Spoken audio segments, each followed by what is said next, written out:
Bonjour, l'une de mes filles dans la foi m'a posé une question par rapport au jeûne. Pour elle, elle ne trouvait pas que c'était biblique de faire un jeûne de minuit à 18 heures et après 18 heures, on peut manger. Pour elle, il fallait qu'on jeûne à sec, totalement. Parce que c'est plus ce qu'elle a vu dans la Bible.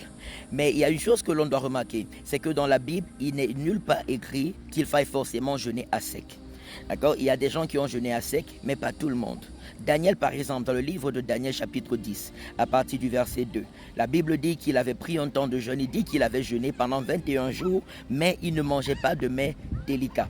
Il ne mangeait pas de viande et il faisait en sorte, il était comme dans le deuil pendant ces 21 jours-là. Et on remarque que Dieu l'a exaucé parce qu'un ange de l'Éternel lui apparaît et lui dit que quand tu as eu à cœur de t'humilier devant la face de ton Dieu et de prier, ta prière a été exaucée et j'ai été envoyé. Alors qu'il ne jeûnait pas à sec. Dieu ne donne pas, dans la Bible, il n'y a pas de verset biblique spécifique pour dire on doit jeûner à sec ou on doit jeûner faire des jeûnes partiels. Le jeûne comprend doit être inspiré par l'Esprit de Dieu. Et inspiré par l'Esprit de Dieu selon les fortes convictions que nous recevons de comment est-ce qu'on doit passer ces temps dans la prière. Ce que le Seigneur Jésus-Christ nous dit par contre dans le livre de Matthieu chapitre 6, verset 16 au verset 18, c'est que lorsque tu jeûnes, ne prends pas un air triste pour montrer aux hommes que tu jeûnes, mais lave-toi la tête, parfume ton visage, lave-toi le visage, parfume-toi la tête, afin de ne pas montrer aux hommes que tu jeûnes, mais à ton Père qui est dans le lieu secret, et ton Père qui est dans le lieu secret te le rendra. Et dans Ésaïe chapitre 58, à partir du verset 6, la Bible dit, voici le jeûne auquel l'Éternel prend plaisir. Dieu dit, voici le jeûne auquel je prends plaisir. Dénoue les liens de la méchanceté, renvoie libre les opprimés, qu'on brise toujours, qu'on renvoie libre les prisonniers, voilà, partage ton pain avec celui qui a faim, fais rentrer dans ta maison le malheureux sans abri, fais le bien et rejette toute forme de mal, et là ton jeûne sera agréable à Dieu. Dans le jeûne auquel l'Éternel prend plaisir, ce n'est pas simplement le fait de ne pas manger et de prier, mais c'est surtout d'avoir un bon cœur pendant qu'on le fait. Ça peut être un jeûne partiel, ça peut être un jeûne à sec, ça peut être un jeûne à eau, ça peut être un jeûne à fruits, ça peut être un jeûne à légumes.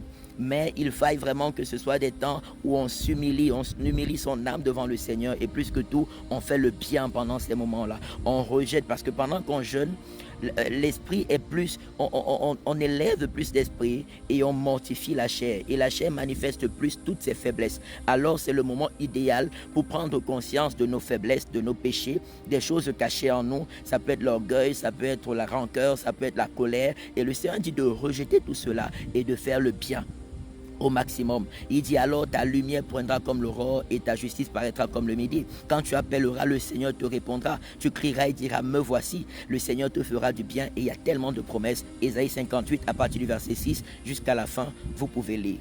Donc il y a beaucoup de sortes de jeûnes dans la Bible. Et il n'y a aucun passage de la Bible qui dit qu'il faut forcément jeûner à sec ou il faut jeûner de telle ou de telle manière.